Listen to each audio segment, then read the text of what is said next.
کھول کر بیان کر. اس کے بعد یہ سمجھتا تھا کہ اس کی ہر حرکت یوں ہی گزر جائے گی, کوئی اس کو دیکھنے والا نہیں, ہر چیز موجود. کہ اگر انسان کی ذرہ برابر بھی عقل اس کے دماغ کے اندر ہے تو وہ سمجھ سکتا تھا کہ یہاں وسائل بھی دیے گئے, اختیار بھی دیا گیا, خیر و شر کی راہیں بھی کھول دی گئی. یہ تینوں چیزیں موجود ہوں تو اس کے بعد ایک جاہل سے جاہل یہ بات ماننے پر مجبور ہو جائے گا کہ یہ سب کچھ انتظام ہے, اس کا انجام کیسے ہو سکتا ہے کہ حساب و کتاب نہ ہو, بعض و کچھ نہ ہو, کوئی مجھ سے سوال نہیں کرے. یہ ساری چیزیں موجود فرمایا بس یہ سمجھتا تھا.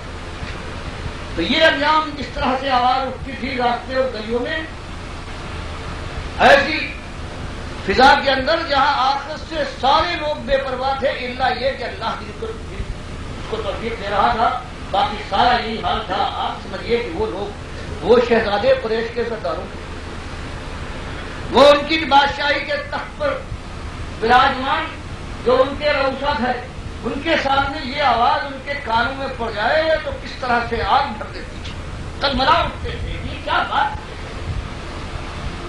ہماری عیش کو خراب کرنے کے لیے کیا بات اٹھ رہی ہے. ہماری راتیں ہیں, کیسی رنگین راتیں ہیں, جام و مینا سے بھری ہوئی راتیں ہیں, سرگم کے تاروں پر جوانیاں رقص کرتی ہے, ہمارے اشاروں پر سر جھک جاتے ہیں, ہماری بات کے سامنے کوئی اس کی مخالفت کر دے, اس کے بس کی بات نہیں ہے. کیا آواز ہے کہ ہم سے بھی پوچھا جائے گا, ہم سے بھی سوال جواب ہوگا, ہمارے لیے بھی آگ کا الاؤ ہے. یہ ایسی بات تھی کہ اتاری گئی ان کے دلوں کے اندر اور تلملا اٹھے ہیں, سوچنے پر مجبور ہوئے ہیں. اور ان کو بتایا گیا, کھول کھول کر صاف صاف بتایا گیا کہ آسمان کو دیکھو, اس زمین پر نگاہ ڈالو, ہواؤں کی طرف پھرت ہے, یہ بارش برستی ہے, دیکھو سارا نظام کہاں سے اٹھا ہے, کتنا مربوط نظام ہے. ساری تمہاری زندگی کے لیے ہے, ہر چیز تمہاری خدمت میں لگی ہوئی ہے. اب یہ بتاؤ کہ تمہارا کتنا بڑا یہ ظلم ہے کہ جس ایک ذات نے سب کچھ دیا ہے, کیا تم سمجھتے ہو کہ یہ سارا نظام جو مربوط ہے, زمین سے ایک چیز اٹھتی ہے, آسمان پر پہنچنے کے بعد پھر زمین پر آتی ہے, تمہارے رزق کو باہر نکال دیتی ہے, تمہارے پیٹ کو بھرنے کے لیے, تمہاری رگوں میں دم خون دبانے کے لیے. تو ایک تمہارا ممکن ہو سکتا ہے, اس پورے کارخانے کا چلانے والا ایک ہو سکتا ہے. اگر کہیں آسمان کا کوئی اور, زمین کا کوئی اور, ہوا کا کوئی اور, بادل کا کوئی اور ہوتا تو یہ نظام اس ضابطے کے ساتھ باقی نہیں رہ سکتا تھا. مانو کہ ہاں یہ کارخانہ بغیر کارخاندار کے نہیں ہے, مانو کہ دو برابر کے حکم چلانے والے نہیں ہیں. بات تمہارے ذہن کے اندر گھر کر جائے گی کہ ہاں اس پورے کارخانے کا ایک ناظم ہونا چاہیے, اور ناظم بھی اکیلا ہونا چاہیے, اور وہ حکمت اور دانائی سے پر ہونا چاہیے. یہاں تک پہنچتے ہو اور اس کے بعد دیکھتے ہو کہ انصاف بہرحال اس کائنات میں نہیں ہوتا, نہ ہو رہا ہے تمہارے سامنے. ایک ظالم آتا ہے, کتنی گردنوں کو جھکاتا ہے, کتنے خون خرابے کرتا ہے, کیسے مالوں کو خراب کرتا ہے, کتنی آدمیوں کو چھیڑتا ہے, اور کتنے بنیادوں کا خون بہاتا ہے, زندہ رہتا ہے, طاقت کے بھرپور سامان کے ساتھ مر جاتا ہے. اس کو بابا قوم کہتے ہیں لوگ, کہ تاریخیں ہوتی ہے ہمارے بچے زندہ رہے, زندہ بات نہیں, مرنے کے بعد بھی کہاں اس کا انصاف ہوا. وہ برا کائنات اور کائنات کی ہر چیز تو یہ بتائے کہ اس کا نظام حکمت پر قائم ہے, اور حکیم اور وہ منصف نہ ہو, عدل نہ کرے. اور ایک نیک ہے, جگنے والا ہے, خیال کرنے والا ہے, ماں باپ کا, پڑوسی کا حق پہچانتا ہے, امانت دار ہے, ہر بات میں انصاف کرتا ہے, آخر وہ مر جاتا ہے, یڑیاں رگڑ کر کوئی پوچھنے والا نہیں ہوتا. تو یہ انصاف کی جگہ نہیں ہو سکتی. انصاف کا دن بہرحال آنا چاہیے. اس انداز سے اللہ کے نبی صلی اللہ علیہ وسلم جہاں یہ بات بیان کرتے تھے کہ یہ تمہاری زندگی یہ دائمی زندگی نہیں ہے, ان پہاڑوں کے اوپر خدا کے انگارے برس رہی ہے, اور کیا ہو وہاں یہ بات کہ مالک نے تمہیں پیدا کیا ہے, ایک ہی مالک ہے, اب اس کی غلامی کا حق ادا کر دو, تب تم نے گویا احسان مندی کا حق ادا کیا ہے, ورنہ تم ناشکرے ہو, اور ناشکروں کا جو انجام ہوا کرتا ہے اس انجام سے مل کر. کبھی اس انداز سے زمین اور آسمان کی باتیں اللہ کی زبان میں پروردگار عالم کے آخری نبی صلی اللہ علیہ وسلم نے بیان فرمائی، اور کبھی خاص کھول کر یہ بیان کیا کہ دیکھو ہر جگہ ہر طرف ایک ہی ذات کی نشاندہی ہو رہی ہے، کرشمہ کاری نظر آتی ہے. اس لیے اللہ کے بندو اسی ایک مالک کی غلامی اختیار کر لو اور اس کے فرما بردار بن جاؤ.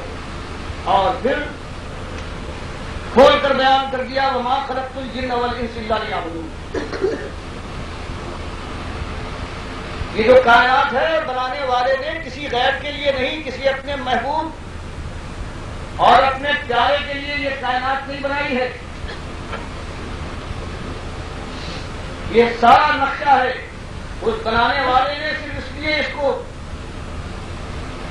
تعمیر کیا ہے کہ جو اس کی مخلوق سمجھ والی ہے وہ اپنے مالک کی شان کو پہچان کر صرف اس کی غلامی کرے، سارے توحیدی ہو جائے.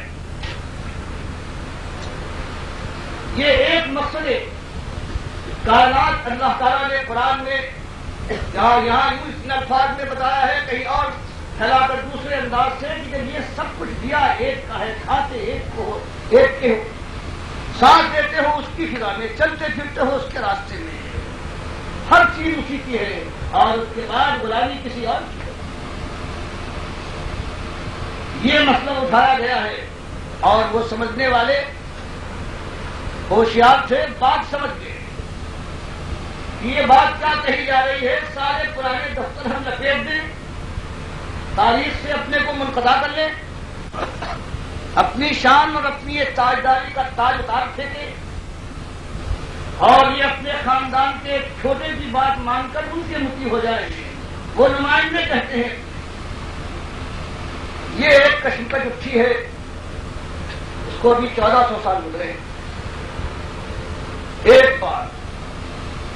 اور مالک فرماتا ہے ہمیشہ یہی بات ہے جب مقصد وجود ہے اس کائنات کے لیے کہ جو یہاں انسان پیدا کیا گیا ہے وہ میری بندگی کرے. میں نے صرف اس لیے پیدا کیا ہے انسان کو کہ میری بندگی کا حق ادا کرتے، صرف میری بندگی، یا ضروری حسن کے ساتھ صرف میری بندگی ہو.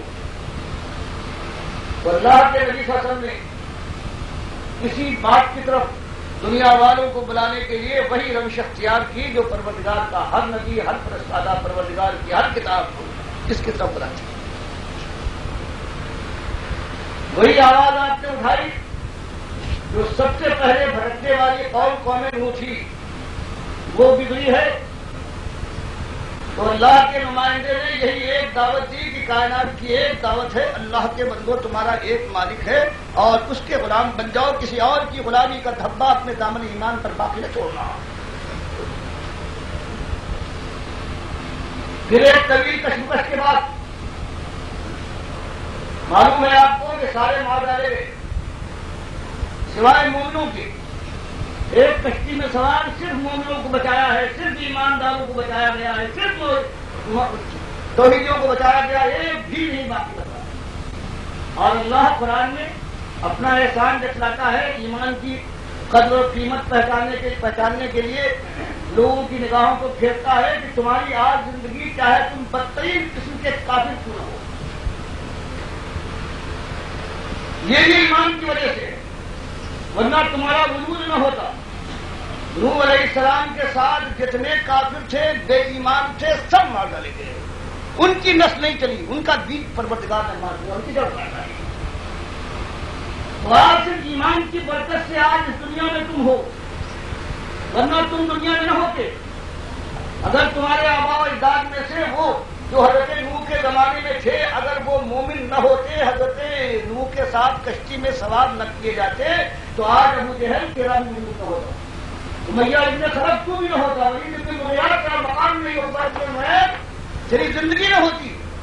اور آج تو ایمان کے خلاف کھڑا ہوا، رکاوٹیں ڈال رہا ہے اور ایمان کی بات نہیں.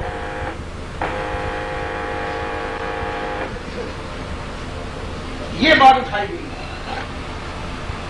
یہ بات اٹھنا چاہیے جب کسی ایک کام کے لیے انسان کو پیدا کیا گیا ہے تو یہ ایک ہی